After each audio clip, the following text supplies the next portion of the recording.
for the second part of the transformation of transportation panel. After yesterday's very interesting presentations, which were more focused on actors and influences on policies, and today we will focus more on specific contexts, for example, in cities related to bicycle traffic and within the complicated system of federalism. Now we will start with a presentation of Henrike Rau from the Department of Geography of the University of Munich. And the title of her contribution is Farewell to an Inclusive Transport Mode, the Rising Costs and Changing Status of Cycling. And well, I think we all enjoy cycling and are sure that we need to develop this form of mobility much more. So the only question is how we can do that in the long distance travel society. So I'm now very much looking forward to your presentation, which you are now very welcome to start. Thank you very much. I'm very pleased to be here today, and just as an introduction, this is more like a conceptual presentation. So I'd like to share some ideas with you concerning the status of cycling more generally, but in particular the idea of cycling as a practice, which has obviously a range of material elements, including the bike itself.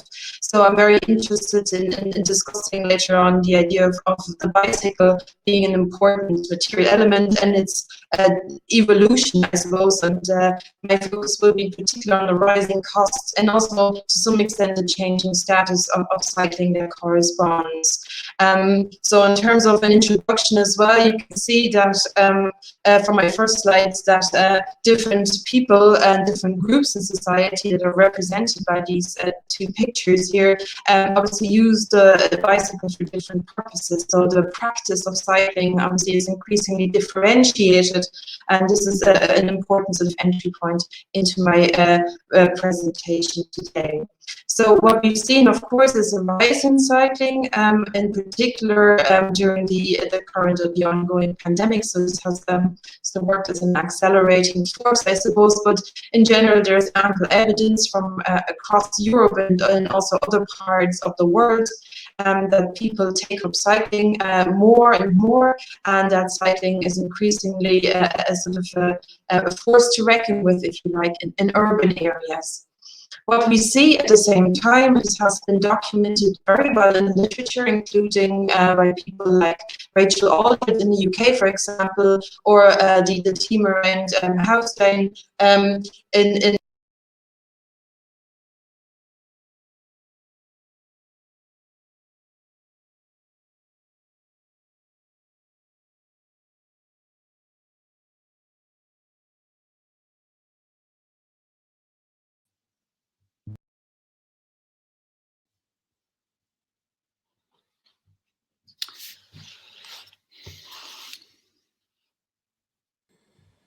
Ja, wir können Frau Rau nicht mehr hören. Ja, Frage ist, ob sie das jetzt gemerkt hat, hoffentlich. Vielleicht nochmal versucht reinzukommen. Die Verbindung, die Qualität war ja ohnehin schlecht, oder? Ja. Ja.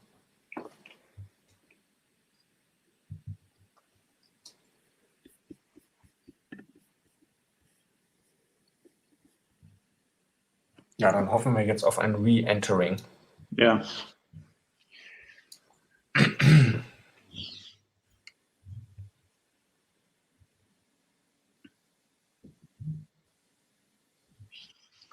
Ja, im schlimmsten Fall ändern wir die Reihenfolge. Ich würde auch vorschlagen, vielleicht mit jemand anderem weiterzumachen vielleicht. Und, Na, sollen wir noch einen Versuch abwarten? Okay. Ich schreibe ja gerade, I will try to fix this.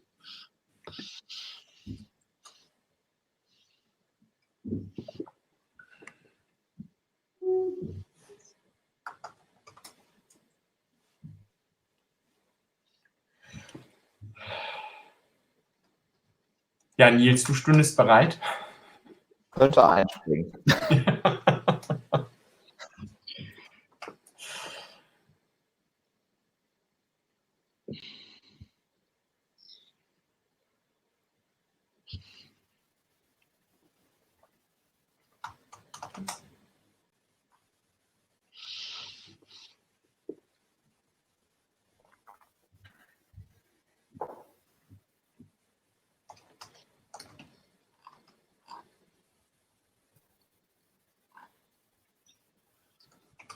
Ah, Hallo? Frau Rau, sind Sie Ja. wieder da? Ja. Können Sie wieder hören? Ich kann Sie gut hören. Können Sie mich wieder hören? Ja, Wir versuchen das nochmal, ne? ja. Okay. Ja, okay. Mag jemand aus dem Publikum vielleicht nochmal Rückmeldung geben, ob die uns hören können? Vielleicht Frau Brückmann, Sie hatten getextet. Frau Brückmann, können Sie mal kurz in den Chat schreiben, ob Sie mich jetzt wieder hören?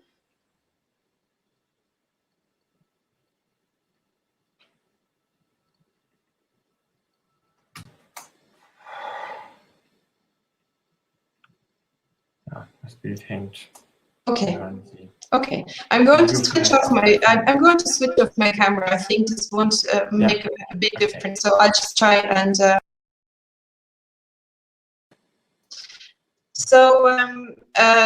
In addition to the bicycle being a key material element, of course, we also have to consider the kinds of meanings that are related to cycling more generally, and also the bicycle in particular. So this is obviously, some of you have spotted this already. It's, again, something that's informed by practice theoretical thinking around the practice of cycling and its various elements. So the question here, and this is something I'd like to attend to today, is the bicycle a new status symbol and perhaps a source of distinction, in particular in the context of urban cycling cultures, and is this I suppose a tool for urban elites in particular to distinguish themselves from others.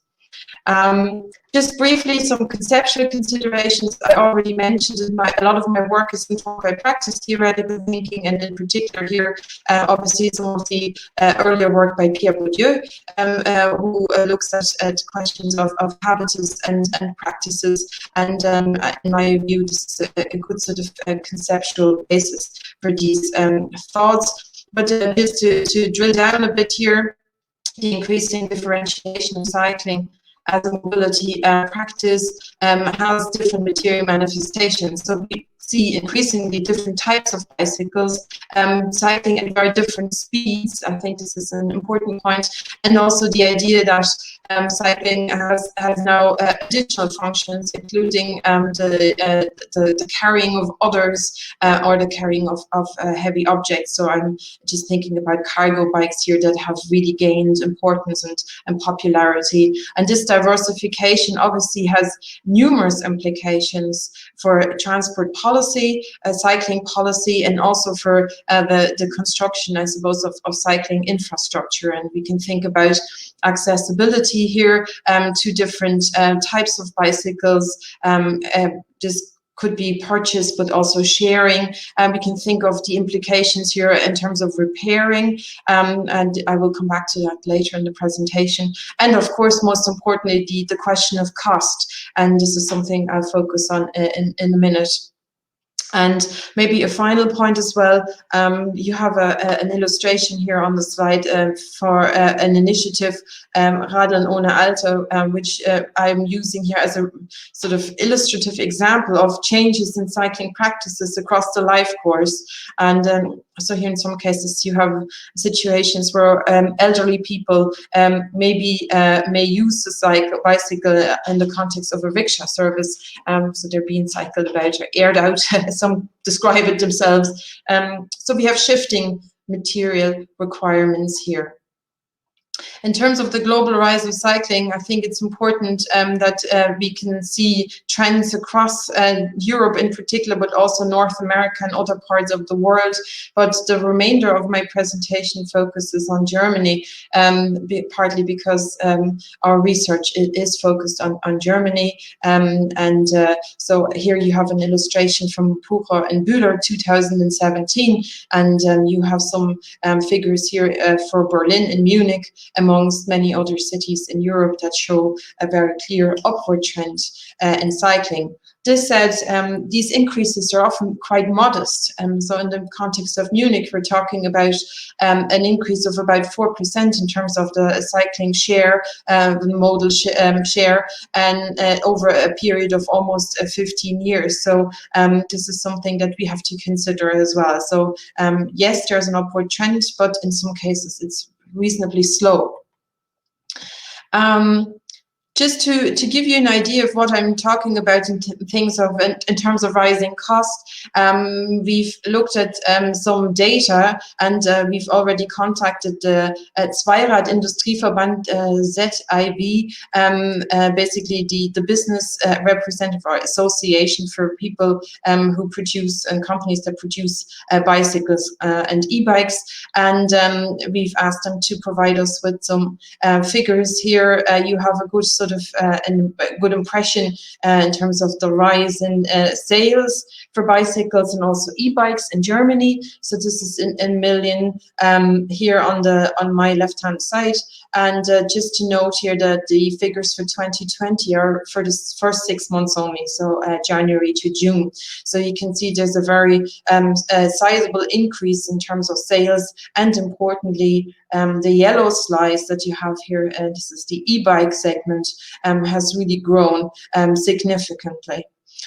What is also interesting is that, when you look at the figure in the middle there, that you can see a sharp rise in e-bikes, but at the same time you see some decline in terms of conventional bicycles. And of course, this then sort of supports my argument that we can see a rise in price, a rise in cost here, because of course electric bikes or e-bikes of all sorts of forms and shapes are much more expensive than conventional bicycles. But even within the segment of conventional bicycles, you have it here on the right hand side in the table, you can see that there are some significant price differences. So from the city bike is half the price here, and on average, this is statistical data, compared to mountain bikes, and then children's bicycles are less expensive. So this is just as a sort of an entry point into the price discussion.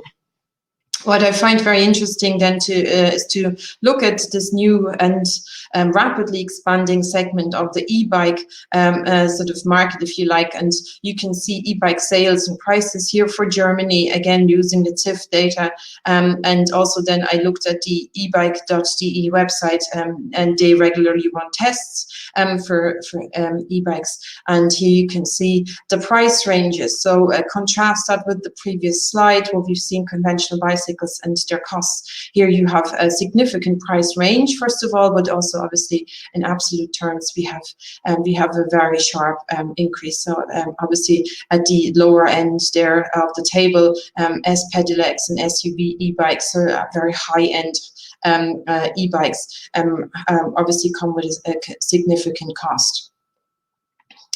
Just a quick sort of little detour as well. Obviously, the rise of the e-bike has been formidable, and I was quite interested to see this particular topic covered by Benjamin Sovacool as well on Monday in his keynote. The idea of the duration of diffusion of different technologies playing a big role, and here we have an interesting graph.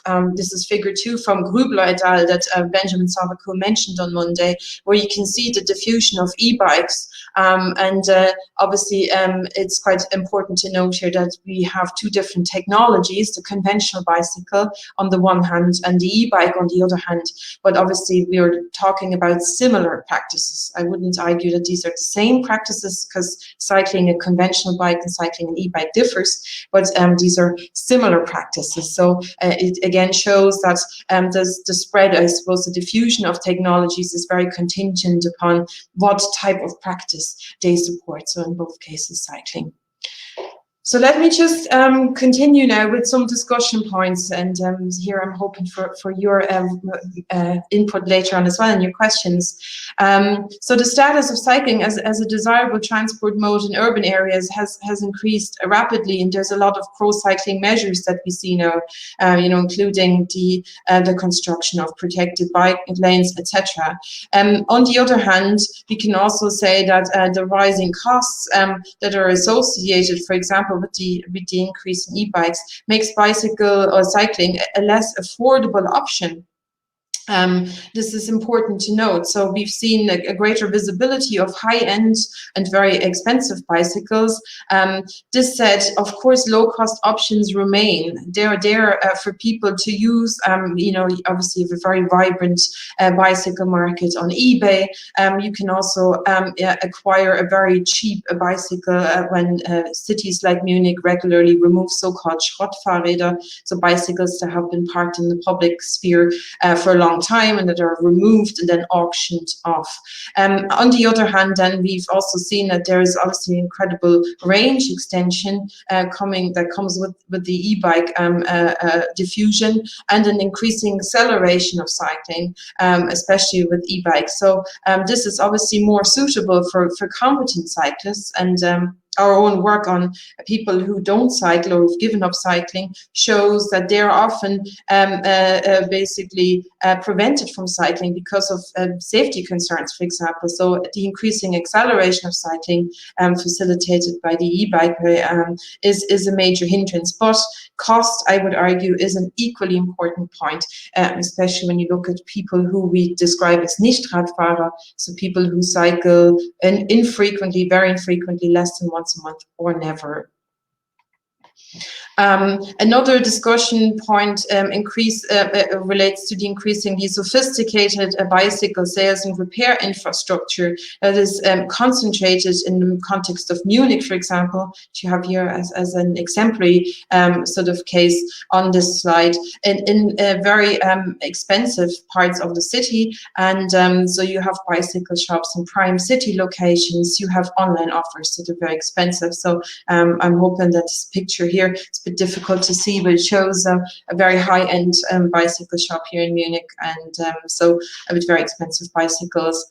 And also the auxiliary cycling equipment that is often offered in relation to expensive bikes triggers entire consumption cascades, and obviously increases the cost of cycling as well.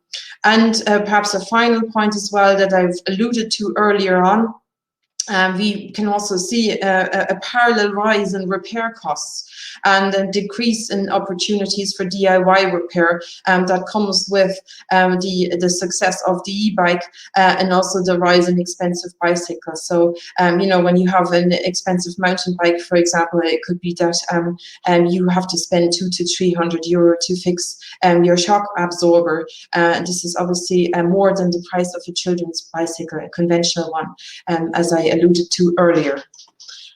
So what are the implications for policy and practice? There's two major issues that I wanted to bring up here. On the one hand, we can see that cycling infrastructure and services needs to, I suppose, adapt to these new situations. So we need new planning and building standards for cycling infrastructure. One example that is worth mentioning here is the whole issue of bicycle parking. We've seen the price range of e-bikes, so you have to start thinking, differently about bicycle parking when your bicycle is worth 8,000 to 9,000 euro. So we also need to think about the space that we give to bikes. Obviously, the cargo bikes I mentioned earlier require much more space. So there's now discussions here in Munich at the moment about how wide you have to make cycle paths to facilitate cargo bikes and potentially a conventional bike passing a cargo bike. So we're talking about more than 2 meters width here, and this has serious implications for current cycling infrastructure and for planned cycling infrastructure to be constructed in the future. The network of bicycle repair services is something that I think deserves more attention in research terms as well. Obviously, repair cafes are frequently covered in the literature, but also in the media. But I think there's also new services that deserve more attention, like these mobile repair facilities and services like the one listed here. Excuse me. And finally, just some comments on bicycle insurance. Again, the cost implications of insuring bicycles that cost €9,000, very significant. Absolutely. So again, we can see that we have infrastructural and services needs rising from this rising cost of cycling, and that obviously again has exclusionary functions as well in terms of who cycles and who doesn't, and what bike people use, and importantly also implications, this is my last slide here, for the recruitment of new cyclists, so people who are currently non-cyclists, and here we're talking about 50% of the German population aged 18 and older, and they cycle less than once a month. This has been a key finding for project, and obviously a lot of those people don't have a functioning bike. So here is exactly the group that we're trying to encourage to take up cycling, and you can see that these costs that I've just described are a major barrier, in particular because we were able to show that a lot of non-cyclists are from lower socioeconomic backgrounds and have lower education status, and perhaps more importantly, they are often from social environments and hail from social environments and families that don't support cycling. And so the rising cost of cycling is a particular deterrent for this group. Just some concluding remarks, I suppose what we have here is we have conflicting functions of cycling in urban areas. These are reflected in the bicycle fleet, numbers, types, and also the infrastructure that comes with it. So it's not easy to answer the question, is it a farewell to an inclusive transport mode? Not necessarily, but we have conflicts, contrasting roles here. It's still an affordable mobility tool. If you cycle with conventional bikes, it can become a status symbol if you go for a high-end e-cargo bike. It can be the great equalizer in terms of accessibility, but it can also be a source of distinction. And we see that very well in many German cities. And obviously the solution to competition for urban public space is there in terms of cycling, but it can also create new conflicts. So we have these contrasting roles and functions, and cost of cycling is at the center of all of this, obviously amongst other things. So bicycles, just to conclude, are material manifestations of dominant and alternative cycling cultures, and here I see real opportunities for future research. Thank you.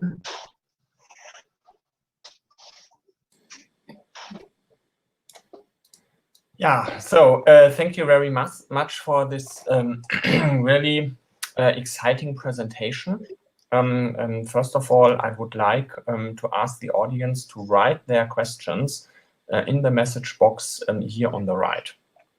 And my own first question would be, with the e-bikes, as you told us, there are now some potentials. They have emerged for cycling even for longer distances or even to get to work. And while we maybe all know some examples of this, there has still been no so big success. So what do you think could be the main reasons for this? Well, I suppose it's interesting to look at people who switch from conventional bicycles to e-bikes, first of all. So what we see is people who, for example, had reasonably long distances between their home and their place of work. So I'm talking about 10 kilometers and more, who've now seen real opportunity to commute by bicycle using an e-bike. So they wouldn't have cycled 10 kilometers manually in the past, but they're taking this up now. what we've also seen is a sharp rise in terms of e-bike uptake in the sort of leisure cycling segment. I think this is very important. So a lot of people have taken up e-bikes to, especially to cover larger distances as part of leisure cycling activities. So this is true in particular for older age segments. So these are just two observations. I suppose it's very hard to encourage people, from our experience with two projects, to encourage non-cyclists, if you like, to take up e-bikes. And there's often safety concerns, and that they're obviously exacerbated by increases in speed. They don't feel comfortable taking up e-bikes. So I think there's a real issue there in terms of promoting cycling in ways that are inclusive, I suppose, and cover both existing cyclists. They might switch to e-bikes, but also encouraging non-cyclists to take up cycling. And I mean, that's obviously a major, that should be a major focal point. And maybe a final point, we're in the process of I suppose, considering or creating new types of cycling infrastructure that cater for faster cycling. So we have to think about what we do with the slower cyclists, I suppose. Children who learn to cycle, people who feel uncomfortable cycling very fast. We have lots of examples of that in our own projects. So so there's a kind of a two-tier issue emerging here. Yeah, so maybe it's also a question of education and socialization. Yes, now I will start with the questions, and we have a first question from Miranda Schroers. She also lives in Munich and says, Munich is a very rich city, as we all know. And do we know if the people using the e-bikes are from particular economic community? Good points you make regarding the infrastructure not meeting the changing amount of bike and types of bikes. Yes. Thank you very much for that question, for that comment. I think I answered some of that, parts of it already. I mean, I completely agree. Munich is a very wealthy city, and the types of bicycles you see in Munich, especially in the the inner city districts, if you like, the wealthier ones, you can see that there's obviously a lot of people who can afford expensive bicycles. But then when you travel to other parts like Tudering, for example, you can see the bicycle stock changes completely. I've traveled around here in the city, so it's very specific to particular parts of the city. We do see a really sharp rise in terms of older people taking up e-biking and for leisure, but most importantly, I suppose in Munich you have a lot of mountain biking activity as well. So you can see that, it's very visible. Yeah, but yes, I agree. Munich is a rich city. Hamburg is a rich city. So there's other places that would show different profiles. Maybe, sorry, just to take Stockmann's question in conjunction with that, and he talks about urban-rural divisions. I hope I made it clear at the start. I was only talking about urban cycling in my presentation. Of course, there's completely different issues arising when you go to more rural areas. Yeah. Okay, so the next question for Niels is, he's be interested in your take on the safety dimension of the discourse. For example, pedelecs being framed as being more dangerous. Yes, I think we all know, we all know about this. Yes, thanks for that question. I forgot to mention this explicitly. You have it here on my last slide as well. We're currently engaged in a project called SIRA, Sicherheit im Radverkehr, which is financed by the Federal Department of Transport. And that particular project looks at, I suppose, divergences between what you might call objective safety, so cycling infrastructure that is on paper reasonably safe, and people's perceptions of safety gaps and problems. And here you can see that speed is a major issue. So the idea that pedelecs, S-pedelecs, etc., are seen as more dangerous is something that you can observe across the range of different groups of cyclists. We can show that very well in our research, and it doesn't matter whether you argue with people that this is not the case. I mean, there's a lot of perceptions of safety that diverge quite significantly from objective conditions. So, and I think this is a classic example. It doesn't necessarily mean that using a pedelec is more dangerous. What we do see is that people maybe take up e-biking who are not particularly skilled cyclists. And so we can see again that the segment 60 plus in terms of age, there are a lot of, not a lot, but there's more accidents than you expect. And I think cycling skills and training in that area, needs to be looked at. Yes, I would agree. I remember an answer to a question of a doctor who is doing these cases and accidents of traffic, and he says, yes, of course, the accidents connection with bicycle traffic, they are very problematic, as we all know, and they can also show this empirically.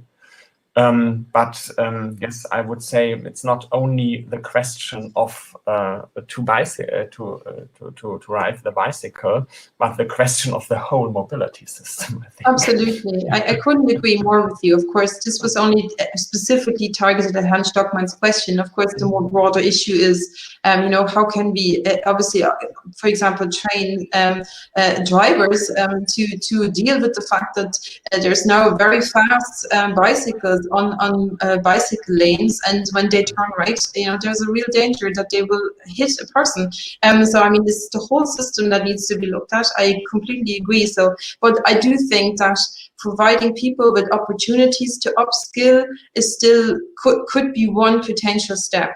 Because in the end, obviously, it's the cyclist who often has the more severe injuries and suffers more than somebody who has just some minor scratches in his car or her car. So I think it's, it has to be a multitude of changes, but upskilling, is potentially one step in the right direction. I completely agree with you, Heratke. It needs to be systemic. Yeah, so I think this is a good connection point to the next and maybe also last question, because we have then go to the next presentation from Beat. He wants to know, what do you think? Do we need extra in separated lanes for e-bikes in cities with high shares of cycling? So something like a cycling motorway, something like that. Yeah. Well, I suppose, I've only focused on one small part of the mobility system, and the competition for public space to be used for mobility purposes is heating up significantly, especially in cities. So, and this idea that you have a clash of mobility cultures is a nice sort of analogy here. And yes, I mean, here in Munich, as you know, there's unbelievable discussions every year, and it has been exacerbated by the pandemic in terms of how we allocate road space to different transport modes, and it often revolves around parking. This is a significant issue, but of course, if you remove some parking for cars, you could use the additional space for separated bike lanes. And we had some pop-up bike lane experiments here in Munich as well. They weren't at the same scale and magnitude as in Berlin, but they were mostly removed again for all sorts of reasons. So there's an ongoing debate.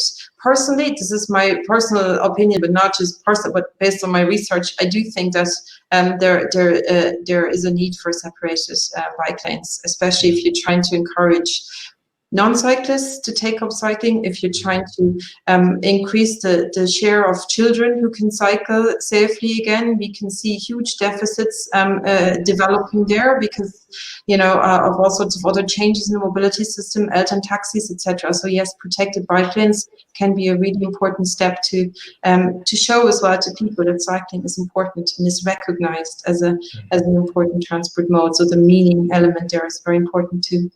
Yeah, so I think it's really interesting if you go to the history of our mobility systems, our infrastructures, that in the beginning there were a lot of people who also were saying, well, it's dangerous and we have these problems and so on.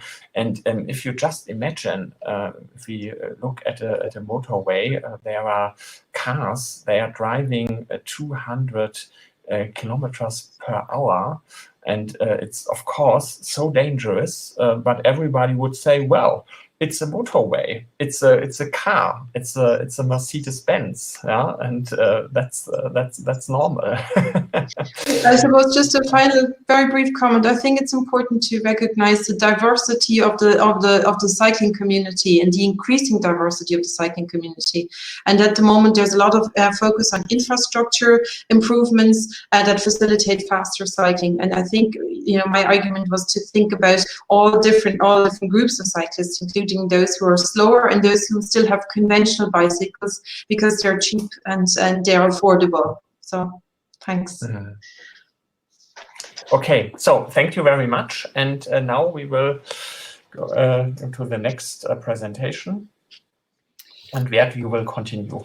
Yes, thank you. And again, welcome from my side in the second session of transformation of transportation.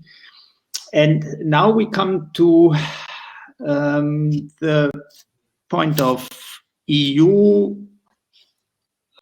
vision of transport and mobility. And Niels Stockmann from the University of Münster will have a presentation he titled Mobility Beyond Scales and Silos. Silos we discussed yesterday already. Sustainable urban mobility plans as a device to reimagine sectoral policies within the EU, ? Niels, it's up to you. Thank you, Bert, and obviously thank you to all the panel presenters for having me here. Just trying to share my presentation. It is in this content library, but for some reason I'm not able to show it right now. Just wait, I just tried to upload that again. Just give me 1 second. Can maybe while that's happening, just tell you some about the context of my presentation. So my presentation is part of my PhD project, which, as Bert has kindly mentioned, I'm pursuing at the University of Münster as part of the junior research group Dynamo, which is an interdisciplinary effort we are doing together with colleagues at Stuttgart, founded in the socio-ecological research by the BMBF. And so now we got this one, I think. Perfect. And yeah, so what I'll be presenting to you today is first empirical insights from this project I'm working on within this group, which covers, as said, more the EU, the international dimension of urban mobility transitions. And what I'm starting from is this commonplace notion that we face when we look at the context of the EU, but also beyond, obviously, that we are facing these vertical and horizontal lock-ins in successfully governing in a sustainable urban mobility transition. And what do I perceive as being those lock-ins in the context of the EU mainly are, for one thing, that we got competing aims and aspirations when it comes to what does sustainable mobility as such actually mean. And so we got the environmental notion about this term, obviously a social, a cohesion logic, and also an economic-centered logic, of course.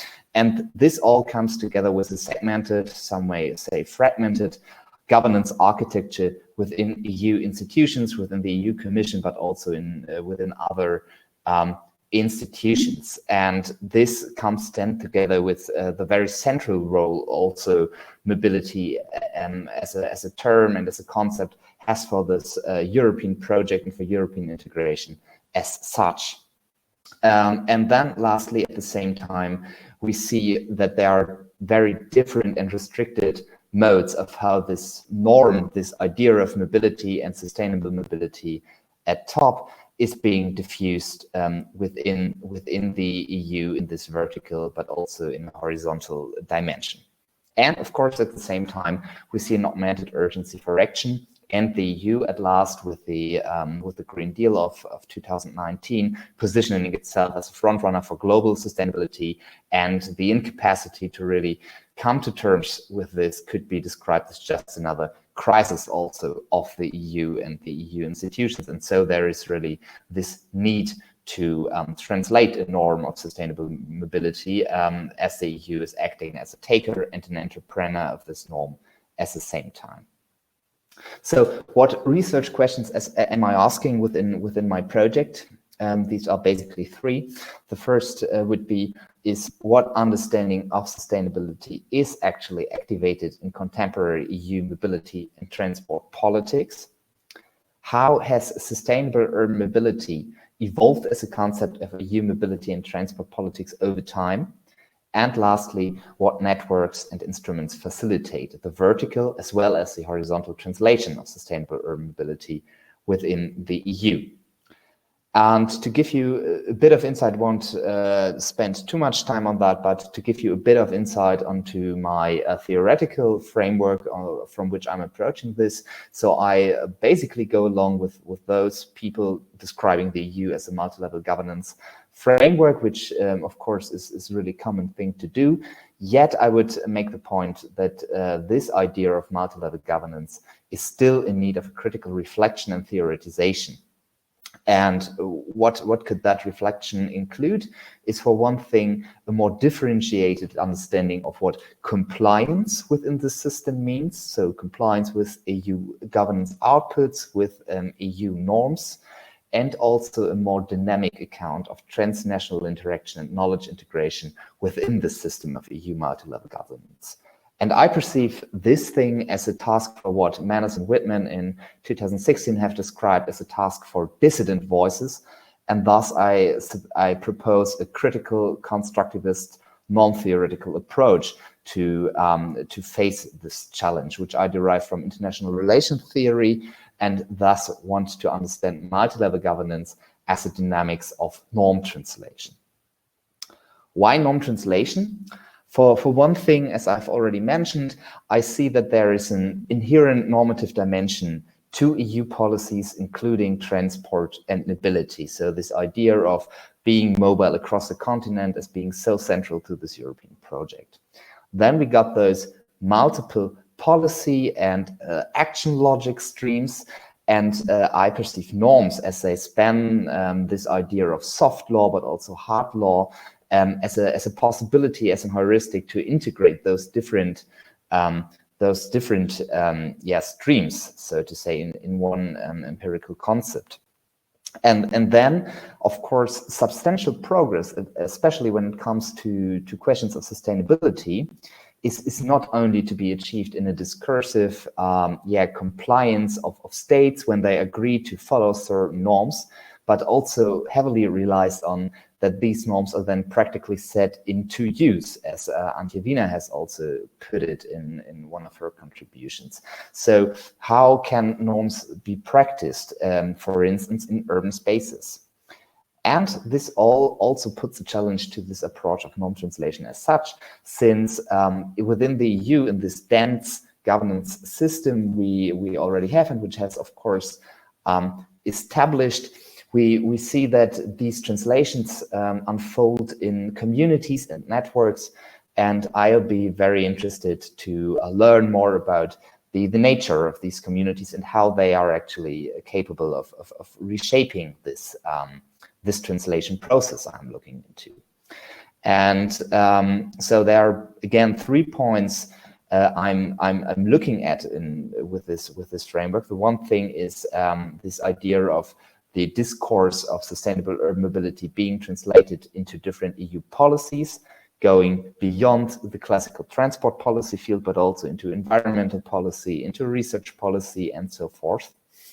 And then, of course, also the vertical dimension, how are the policies translated across what is commonly described as political levels, so into urban contexts in particular.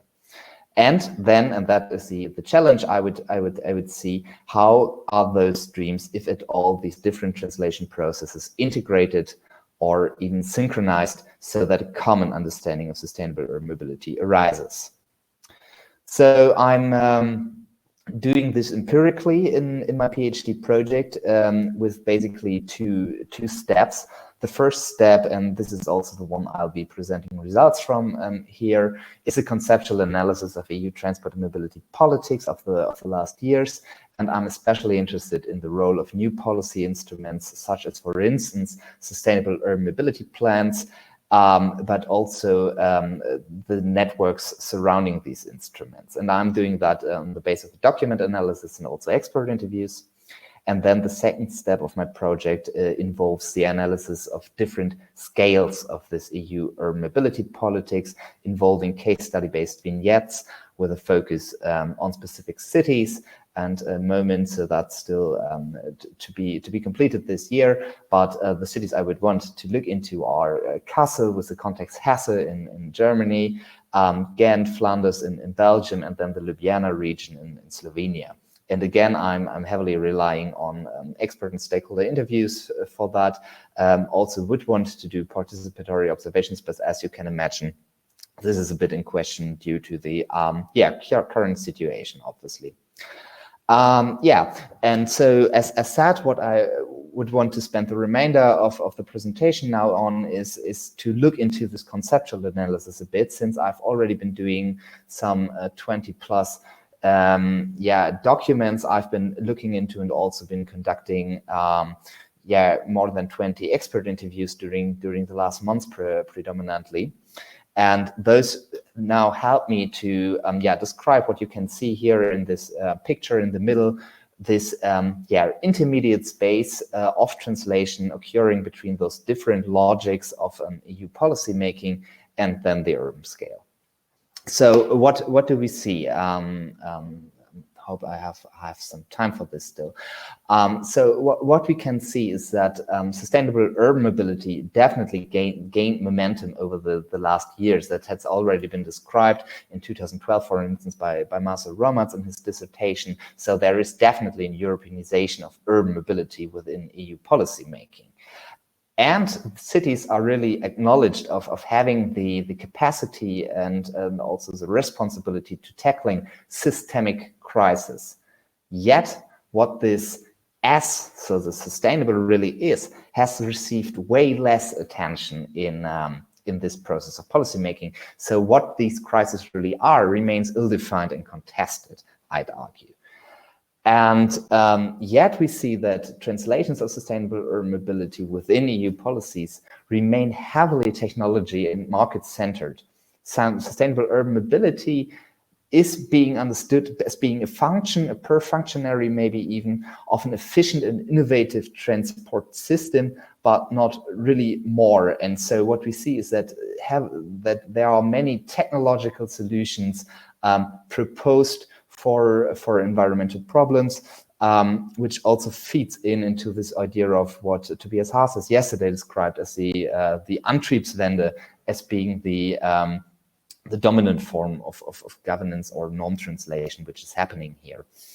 And lastly, for this, we see that translation to certain modes, especially road traffic, is way more concrete and holistic than it is for other areas. And so what we again see is that it's mainly just adds up to an improvement of these sectors without really posing the systemic question of a mobility turnaround. And so the EU also gets heavily lost into this thing, and the focus is more on transboundary transport, for instance, or large infrastructure projects.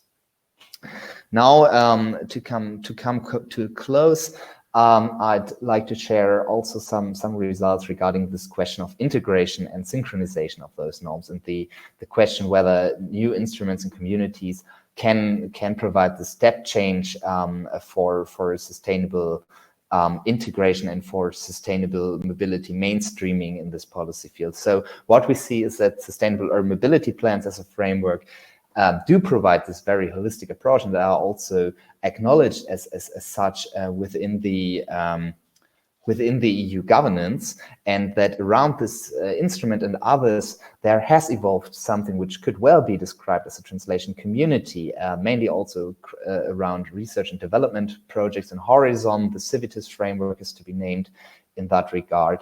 And these communities, from what I've been hearing from the interviews, are really involving new ways of actors and acknowledgement between those actors. And so the potential for knowledge integration, which also gets along with a cultural turn of sustainable urban mobility, so that there is a real new understanding and shared identity and branding across this term. And of course, we see the Green Deal as being a further boost to this development, and also really posing this question whether we would need to reimagine this other EU norm of subsidiarity to come to close with sustainability related questions. And one thing I would want to mention in this context is, for instance, the mission of the 100 climate neutral cities, which is very central to the Green Deal and is now being still negotiated within the Council and the Commission.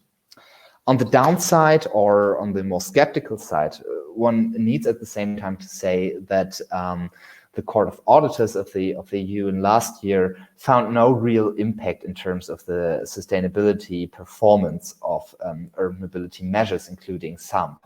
And the Court of Auditors links that to the missing link to funding and the lack of indicators of what sustainable really is. So there is definitely the question, to put it in a still discourse analytical term, whether sustainable urban mobility is more than just an empty signifier for EU policy making.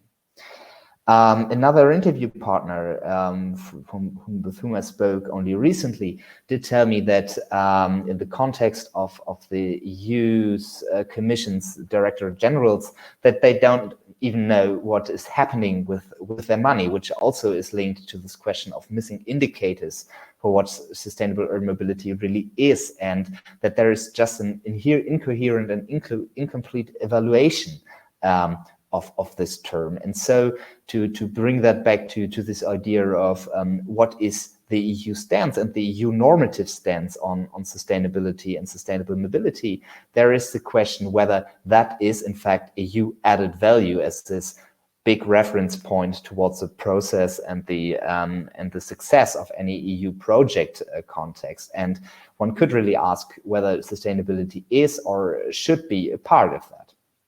Lastly, and that's my closing point, whether this community I've been describing in some words is really that all comprehensive and addresses all cities and really provides this platform for translation for all cities, regardless of their size, their location, and so forth, is to be questioned. Another interview partner did say, well, what we do is preaching to the already converted. So those people already having a clear understanding of sustainable urban mobility in their city, they come to us, but not those who might still be struggling with this term. And so who's seeing themselves as cities being addressed by EU policies, is to be seen, and also what capacity those cities actually have to interact with those networks. And so that is arguably, of course, part of this second analytical step I'm will now be doing during this year. So with that, I come to a close. I thank you for your attention. I hope I didn't take too much of your time, and look forward to your questions and to the discussion. Thanks. Yeah, thank you, Niels. Yeah, Klaus Seid is still missing, so maybe it seems we have much time for discussion, so we can start. Niels, I think one of the main problems of sustainable mobility urban policies is that often you can see big improvements within the area of the urban of the inner city, but not outside. So you have this tension between the inner cities and the surroundings and the Speckgürtel and you have these problems of commuting traffic and so on. How do you deal with this point? Yeah, good question. Thanks for that. So what the EU instruments such as SUMP are obviously suggesting is also to take into account these more,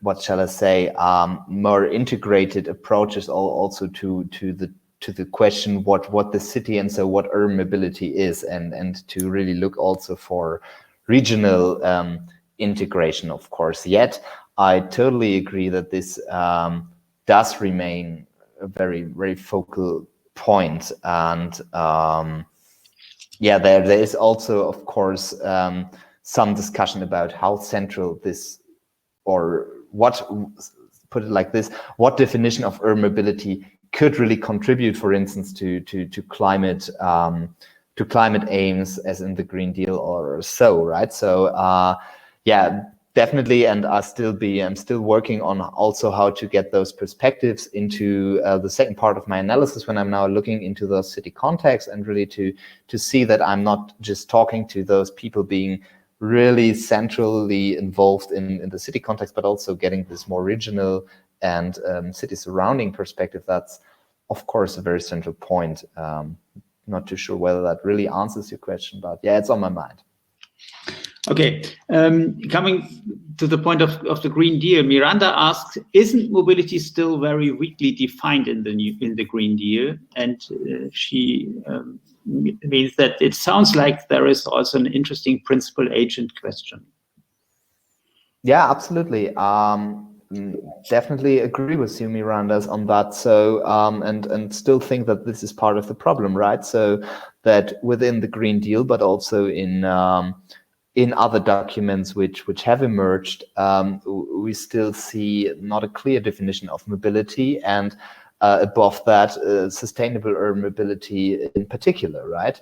And he's the principal agent here. Assume you mean that there might be a struggle between member states and the EU institutions. That's of course the case, and we see member states as being especially reluctant when it comes to giving the Commission, for instance, more competencies when it comes to urban mobility, and that's mainly one of the reasons why we also see this very fragmented architecture. Definitely, and don't know if that's what you meant, but it's absolutely valid point, and be very, very interesting also with this 100 climate neutral city program, how the negotiations about that now will evolve. Absolutely.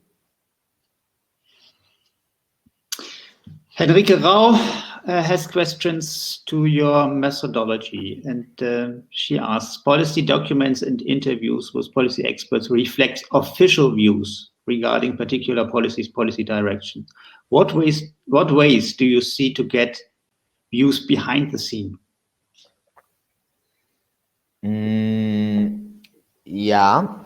I'm not quite sure if I know what you exactly mean by this, Ms. Rao. So, of course, those documents are official, the official side of things, but as being norms, so that's at least my understanding, they also need to be that way. So, of course, because they have this active guiding dimension and some degree of sanctionability also.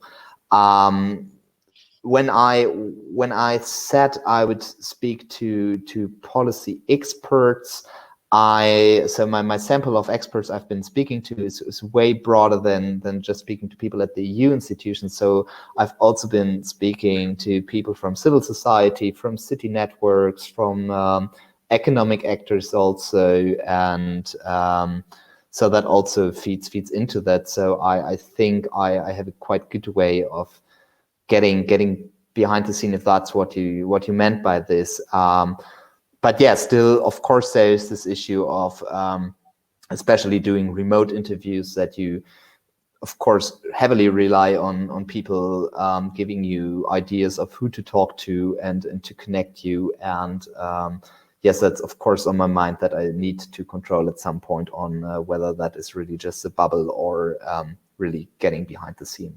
So thanks again for this comment. Yeah.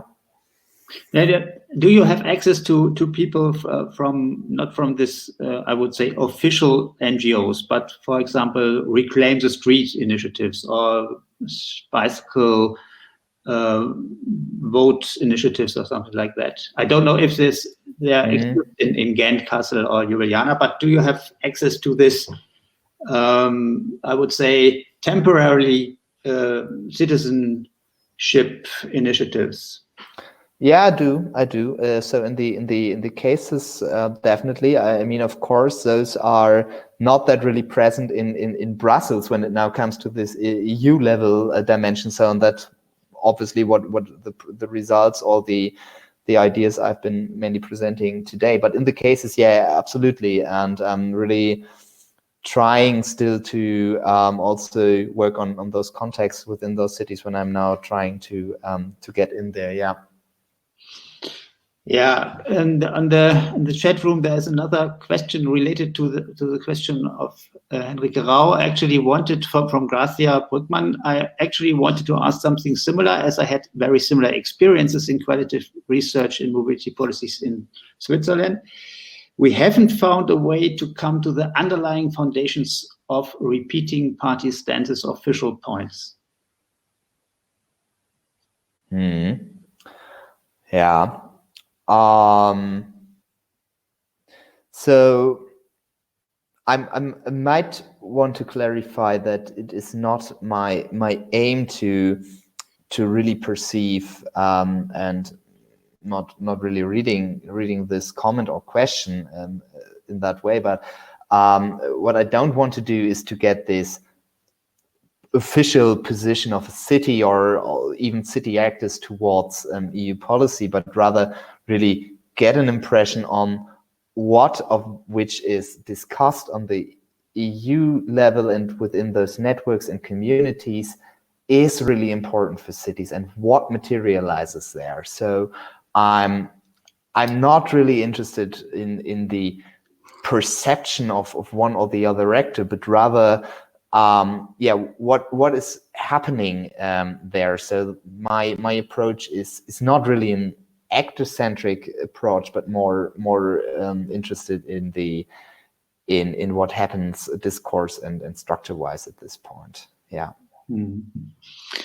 And Miranda comes back to this term of sustainability, which is really still a very vague conception. And she asks, or she wondered, what is there a common understanding of that, or is it more or less a competition of viewpoints of what you understand of sustainability in mobility? Is there a consensus, or is it an illusion?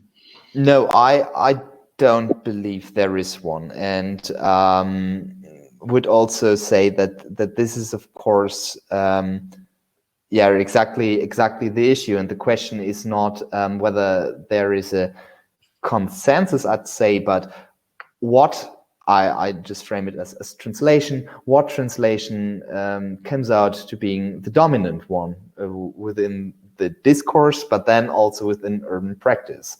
So, and finding, for instance, that as I said in the earlier talk, that some discourse around safety and health being really now coming high up to the agenda of what a sustainable urban mobility is of course at points really putting the attention away from a climate lens on sustainability, and that's for sure. And we'll also, so that's my take at least, see that when it now comes to this idea of how smart and sustainable mobility might relate to each other in those EU documents and discourses. Also what in the Green Deal, green really means.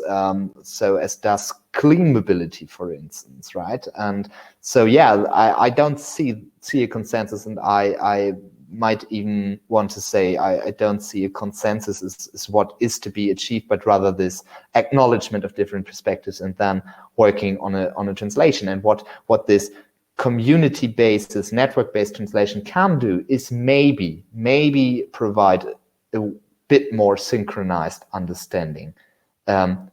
Surely not a consensus, but maybe we'll come across more synchronized definitions.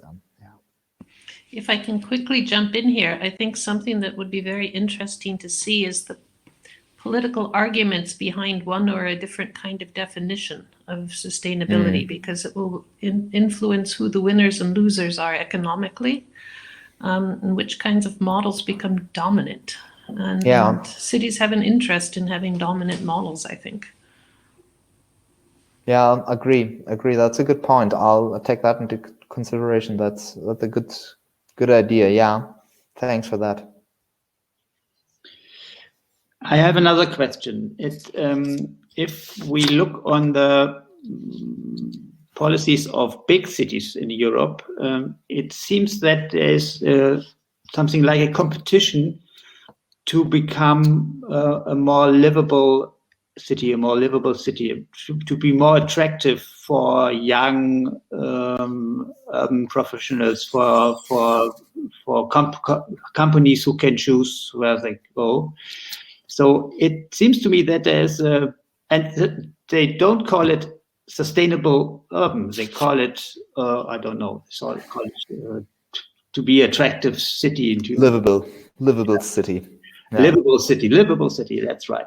And do you agree to this impression that there is a increasing competition, and that means that they of course, like Paris, for example, or Milano, or Helsinki, or Oslo, or something, bigger cities, of course. But it seems to me that there is a competition, and it means that they want to pull out private cars, that they want to divide the transport space in a completely new way, and so on. Do you agree to this impression? Yeah, I do definitely. And there is, of course, also within this community, of which some of those cities, Vienna is one example. Dresden in Germany would be another one. So there are Brussels, of course. There are cities which are very, very active in this community, while others, Copenhagen used to be, is not anymore really engaged within this community. So there's a bit of this impression, well, we don't need this community anymore. We are already there, and we'll provide without them. And still there is this idea of competition, no doubt. And yeah, there might be a trade-off between those poster effort cities, which sign up for Civitas, which sign up for city networks just to be in there and to put the plaque on the town hall, so to say. Including, for instance, the city I'm just sitting in, right, Münster, would be one of the foremost examples, maybe for that. On the other hand side, this competition is also something which is really interesting to view, because especially small cities and medium-sized cities within those communities are really keen. So that's at least what my interview partners tell me. They are so keen to play the big boys game, so to say, and to be in there, and really are happy to exchange views. It might be a bit of a idealistic, maybe even naive way of perceiving things, but I really believe this community, as said, so how open that really is remains to be seen, but could really provide a new form of interaction, a new form of knowledge integration at this point, and also involving some sort of competition and some sort of branding, obviously. Yeah. Okay, there's another question by Juliana Haus. She asked, on one of your last slides, you made the point of missing indicators.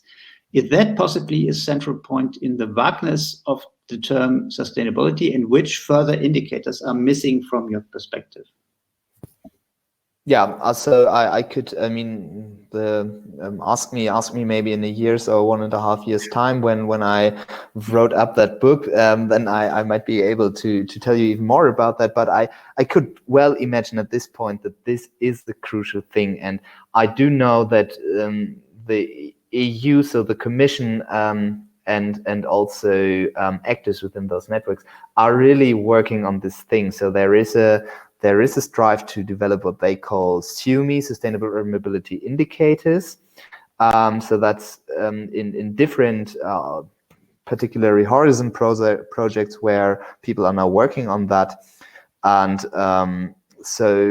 I really believe that this missing indicators are one reason. But once we have those indicators, it's of course also crucial that those people providing resources do also embrace those indicators. I think it's not enough to them being around, but they should really become like a prerequisite for EU funding, for also what the EU is putting forward as regulation.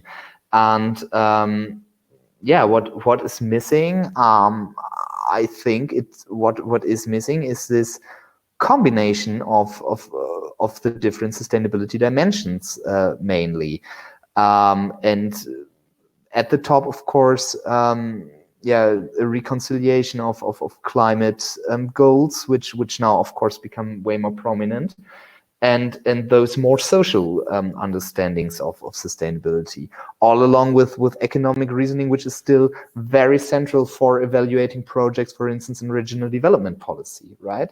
So it really depends on what of these streams you're actually looking at, on what is missing. I mean, I would maybe side with this prominent term from knowledge integration theory. So I think knowledge indicators are there. They need to be synchronized and integrated in a way more better way, maybe. That might be a thing, yeah. Yeah, thank you very much. I think it's quite interesting. We will hear from you the next time, and from the Dynamo project. Okay, thank you. So I hand over to Jörg for our third contribution. Yeah, thank you very much, and also from me, this interesting presentation. Now we will switch to the next presentation, and we will continue now with the contribution from Richard Schenk. He is from the Technical University of Munich, and the title of his presentation is Transportation Transition in Germany's Federal System, Drivers and Challenges. So we are returning now to the question which we already discussed yesterday a lot, of how to manage the transportation transition. Richard is very interested in the question whether our complicated federal system can inhibit transportation transitions, or whether it can be an opportunity for change. So I'm now very much looking forward to his presentation, which you are now very welcome to start, Richard.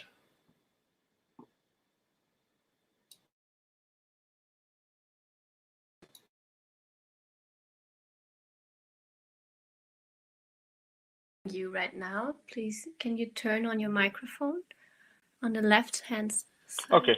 Oh, thank perfect. you. Yeah, now it's working. Okay. Now it's fine. Yeah. Hi. Yeah. Welcome to my presentation. My name is Richard Schenk. I'm from the Technical University of Munich, and I'm presenting two case analysis that deals with the question how the federal system in Germany might hinder or propel transportation transition.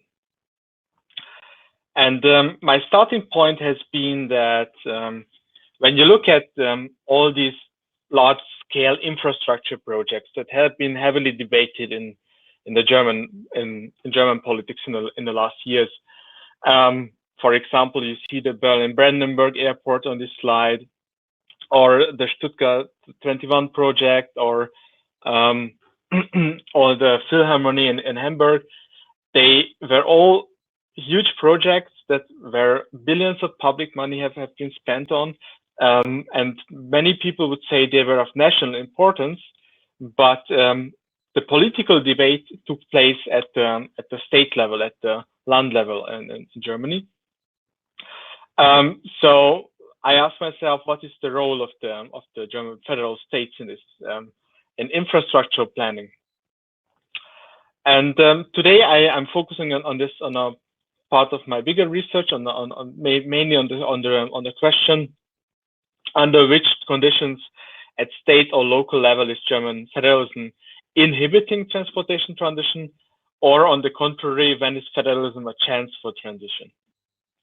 And just a disclaimer, the coronavirus pandemic has really screwed my research plan, not only because my field trips had to be canceled, but I even had the sad case that some of my interview partners passed away during coronavirus, because of coronavirus. So my database is still in progress, but I hope that the concept is, you can see the concept in after the presentation.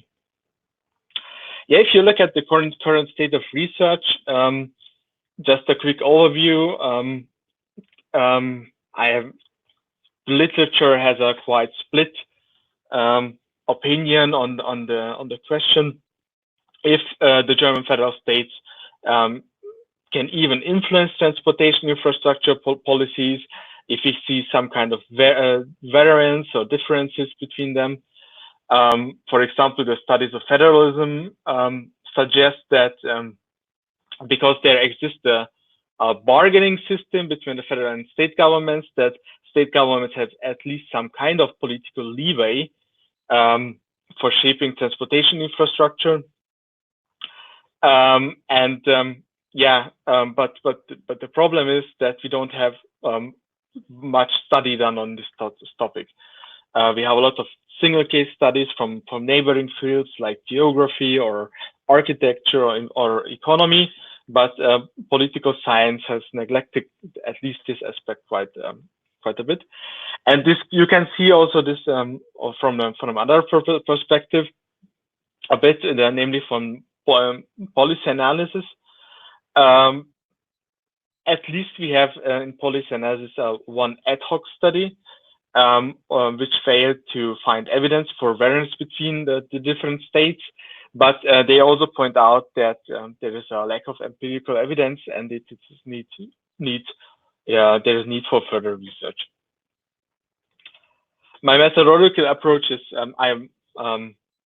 I wanted to do a small N study, a Y-centered approach, and do some process tracing. And my data sources are official documents, meeting minutes, and expert interviews, stakeholder and expert interviews both. And I want to hypothesize some causal mechanism and generate some theory. So I'm not doing some theory testing. For that, of course, a larger N study would be more appropriate. Which cases did I select? I want to have infrastructure. Why infrastructure? Because we have a lot of research on transportation regulation. I think infrastructure is a bit neglected, and not there's not enough research done on infrastructure because it shapes transportation for the next decades, basically, and regulations can be changed relatively quickly. On the other hand, so we need, I think, more research on infrastructure, and then I have my other criteria, like it should be a bigger one, with a certain budget, or it should be a new project, not an upkeep or an extension. So, and there are not that much big cases, like 25 cases in Germany, that are interesting for us. So I picked out 2 cases according to a diverse cases method, and I picked two extreme cases a bit, because one is an example for success, for a successful transportation transition, and the other one is more my control case, where you can see how the traditional car-centered transportation policy prevailed in the German federal system. Why did I pick the Karlsruhe Stadtbahn? I labeled the Karlsruhe Stadtbahn as an environmentally friendly mode of transport because I mean it's public transport, and it is also quite interesting because it has been one of the very first adaptations of the so-called tram-train system. It is a tram and a train, so it is working as a tram in the city center, and then uses the train tracks to go out in the metropolitan area. This is also quite large system, and it is also serving as a role model for because it implemented so much technical innovations that it serves as a role model for many tram train networks today. Well, one of my interview partners is now in the Austrian city of Linz, because he is working with the people in Linz on the implementation of this Karlsruhe model there. So you have a huge impact internationally of this model. And the other one is, I mean, quite obvious. It's a highway, an autobahn, and if you look at the German of the map of the German highway system, then you can see that there's a big hole somewhere in the middle, and it should be closed until 2025 because then the A14 highway should have been built between the cities of Magdeburg and Schwerin. So okay. Yeah.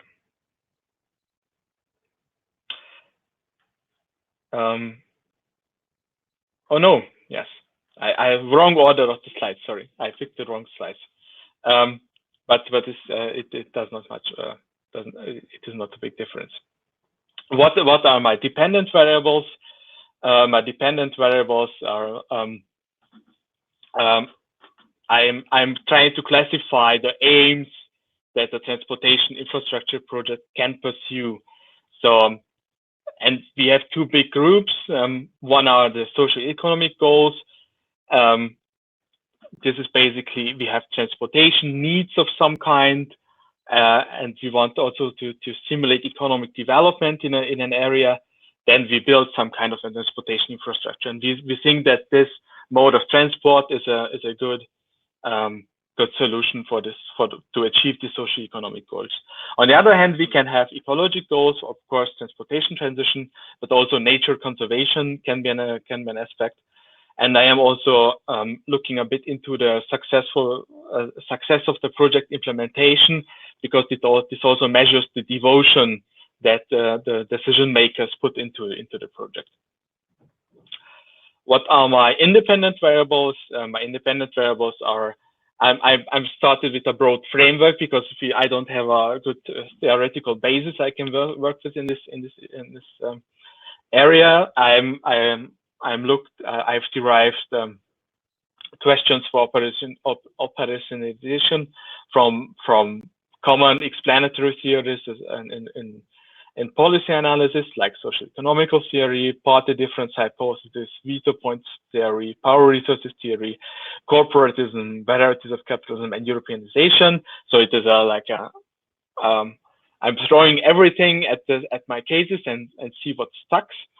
And then of course this should serve as a starting point for a larger, for example, a quantitative study that could follow after this very broad approach.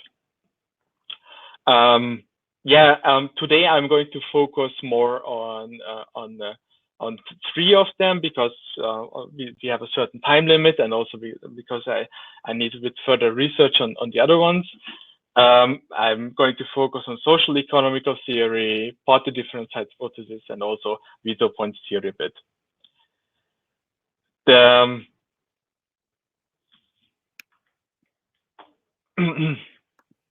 yes, and also not going to include some of the theories, not only because I have too much so many research done on them, but for example, I looked more into Europeanization, and sadly, I have to say that none of my interview partners said that European transport policies played a big role in their decision making. I had one guy saying that, oh, nice, but additional money, but no, Europeanization is, at least for my cases, quite not that important. And I'm working currently on the power resources theory and corporatism, how the interplay is. So let's dive into the cases. For example, veto points in highway planning, without giving you a huge introduction into German regulatory frameworks for infrastructure planning. I came up with this overview workflow, and the issue is that if you want to build a highway in Germany, you have both state and federal governments need to work together continuously from the very start to the very ending of the project. Here you can see, like, I divided the flowchart into two parts. On the right side, you can see the responsibilities of the state government, and on the left side, the responsibilities of the federal government.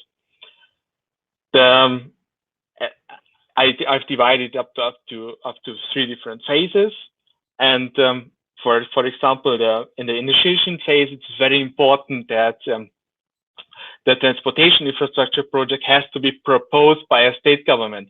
So the federal government doesn't even deal with projects that have not been proposed by the state governments, or at least only to a very, very tiny percentage. So at the very beginning, we have a choke point where the state government plays a very important role. Then the federal government sorts it out and prioritizes a bit, mostly due to budgetary reasons.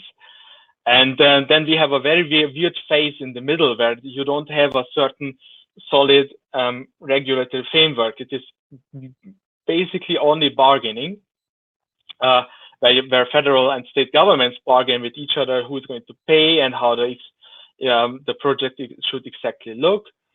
And then when it comes down to implementation, at least in the highway sector, it used to be that the state governments provide the bulk of administrative capacities to execute the project. And what we see in this, and what a lot of interview partners pointed out to me, that how crucial the role of the state government is, and especially the person of the minister president during the negotiations. If he throws his political weight behind the project, it's very, very likely that the prioritization in the federal highway plan is going up, that he is going to receive more federal funding, that he's going to be a lot faster with the project, all in all. Whereas when the project has been submitted but nobody cares about it, then it just gets delayed indefinitely, because also the federal government says, why should we pour money into this project where I have another project where people obviously want to have it, and here it is only nice to have. So it is a lot of people identified the person of the minister president as a veto point. If you ask them explicitly which person is the most important one that decides, and everybody personal decision of the minister president. So quite interesting to see this in practice. So there's just a small anecdote. Yeah, you literally have stories where people telling you, yeah, they just draw up lines in the map, and then the minister president say, yes, this one is going to be, and then this is how it has been decided. Quite, I don't know, like the complete opposite that many of my engineering friends are thinking how transportation planning works. The goal is we are switching transportation mode now, and also city. We are going to Karlsruhe, how veto points work there. This is not highway, this is railway system mostly, so it has a different regulatory framework in the federal system. And the issue is that in 1994, the federal government in Germany shifted responsibility from for regional and commuter rail services over to the state governments during the so-called Bahnreform. And this meant that the federal government basically said, even though we are providing a basic funding for some of these services, how they are organized, it's the responsibility of the state government. And in this case, the state government in Baden-Württemberg says, okay, it is our responsibility, but the priority is for us is very low. We mostly see regional and community services as a responsibility of the local governments and the transport companies that are offering these services. So we don't want to do anything about it either. So they mainly focused on building highways at the beginning of the 1990s. And when this project really took shape and began its journey towards success. So the local government in Karlsruhe said, okay, this is an opportunity because federal government doesn't care, state government doesn't care. For us, this is an opportunity. So one Karlsruhe city official said to me in an interview, by the early 90s, the federal government and the Bundesbahn, the federal railways, wanted to get rid of commuter services. They handed over the responsibility to the state governments. In Baden-Württemberg, the state government still mostly focused on roads and did not care about railways either. So when we came up with our tram train idea and went to the state capital for Stuttgart for negotiations, we pushed open doors because they were happy that some local governments are taking over responsibility. Sorry, Richard, to interrupt you for interrupting you, but we will have one more presentation. Oh, yeah. It's from Mr. Seibt, and so we have to be speeding up. Speed it up now. Yes. Okay. Because yes. So much time. Thank you very much. Okay, of course. Then I'm trying to finish within the next minutes.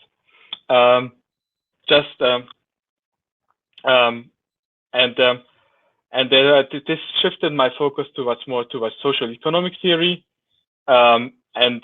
because a lot of people pointed out, okay, the issue here is that they want to have transportation modes that are connected in the political debate with economic development. And in Eastern Germany, this is clearly the case because the project is mostly located in one of the most disadvantaged regions of Germany. And for the local stakeholders, it is connected in their political values with economic development, with the urge to close up ranks with more developed regions. And so there has been a political consensus for more highway infrastructure. On the other hand, the Karlsruhe case has been mostly located in one of the most prosperous regions of Europe. And so the issue has been not that of economic development, but rising housing prices, growing population, traffic jams, pollution, environmental issues of all kinds. And then, of course, we have another issue that led to the development of a political consensus towards more public transport, at least within the city government, which then had the political opportunity to pursue these goals. And I'm jumping to the conclusions already. What is clear at this, that the state governments serve as a gatekeeper for larger transportation infrastructure projects. So they are very important because in the East German case, we had this issue that the state government pursued it. It had a political consensus towards highway extension. In the Karlsruhe case, it was towards public transportation. And what, at least at this stage for me, is clear that the social economic environment is crucial for the deviation from car-centered policies, because social economic expectations must be compatible to the chosen transportation mode of a project. And I'm finished, and I'm handing over to you. Thank you very much for your attention. Yeah, thank you for speeding up this your presentation. Yes, so I would say we can maybe yes have maybe have only one question from Henrika Rau, and maybe after this we can then quickly switch to our last presentation. So her input is, thank you for an interesting talk. I was wondering whether the different levels of federal system are always as clearly distinguishable in practical terms as they are made out to be in the literature. So, for example, how federal is the federal level really? Evidently, the Federal Ministry of Transport has been quite focused on the Bavarian interests for the past 2 years and more. Yeah, I mean, there's a whole bunch of literature out there that says that when German public officials are elected and they're for the federal level, they still behave like representatives of their own state. To a certain degree, this is understandable, and I see this phenomenon, of course, yeah. And you have to take it into account. So you see also a bit of networks in the A14 case, because then the Social Democrats had a very good connection between the federal government and the states. So it is, I guess, constant in German political system. Okay, so thank you very much. And so we can switch now to our last presentation, and I hope that Klaus Seibt can join us.